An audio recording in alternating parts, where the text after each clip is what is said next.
Everybody from the east went to up near Albany, New York. Okay. Here in the Midwest, they went to Chicago, you know. Right, So, right. And it was 12 weeks.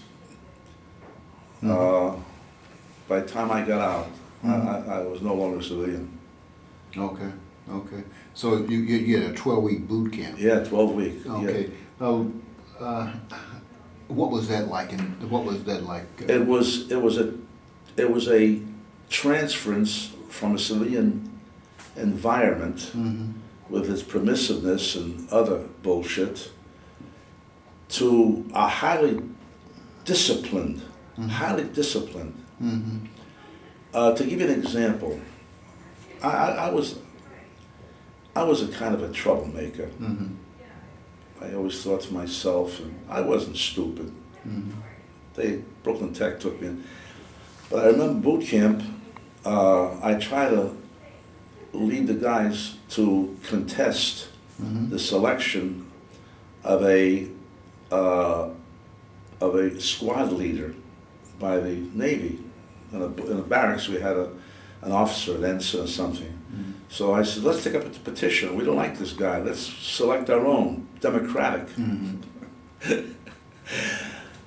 I turned this petition to this. He looked at me, took out his .45, put it. He says, Rosen, he says, I could have you shot as a mutineer. And I looked at him. I said, this guy's crazy. He said, don't you realize this is military? You don't have no rights. You will do as you're told. Is that clear? And I said, yes, sir. Boy, after that, when they said to me, squat, I says, yes, sir. How low, sir? You know? And that's when you ask me, what's the change?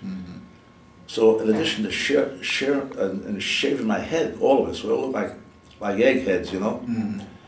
It was just, when they put me on KP, that's what I did, KP, watched it. Just, yes, sir, no, sir. And when we were training, marching,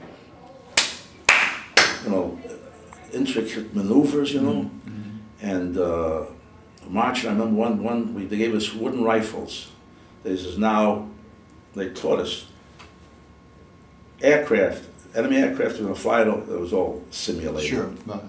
But if you didn't pay attention, you would break your elbow. Why? Because you had to fall with the butt of your rifle on the ground and then shoot up. See, some guys thought they were smart asses and they injured themselves. You know, you don't fall on this. Right. So you fell on, and then addition was they had us a simulated deck of a ship, and the ship was bombed and sinking.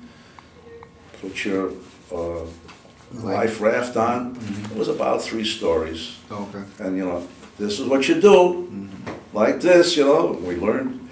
And when I got out after 12 weeks, man, I was no civilian anymore. I was a sailor. Oh, okay. 12 weeks, you know. Right. But I came to understand. So I had a certain pride, you know, wearing the uniform. And to this day, I'm very proud of my honorable discharge. I did my share. I used to put in chits, send me out to sea for 2 reasons. Not only for patriotism, but if you went out to sea, you got 20% sea duty. I used to send money to my mother. And that's how I was able to get out a little early on points. And in addition, you get 50% flight pay. Okay. So, but the more I put in chits, and as I say, they sent me to school, which was a hell of an investment. Right. Jacksonville, I put down 20 weeks. Okay. And educationally, I liked the way they set up the education program. Just like in I think the Swedes with their Subarus or something. There's a group of maybe 10 or 12 guys, and you had a civilian instructor, and a station here, and a station here, and a station here. Right. You know? And they give you quizzes and tests, and when they ask you, so in Jacksonville, 12... okay, before you get to Jacksonville, let me follow up one other thing. As far as adjusting to your basic training. Oh, training, yeah. And I mean, as far as the 12-week boot camp training. Were there any other adjustments other than military life? Did you adjust to the food? Were you homesick or anything? No. I remember the first morning I woke up. They did 2 things, those bastards. They were sharp. The first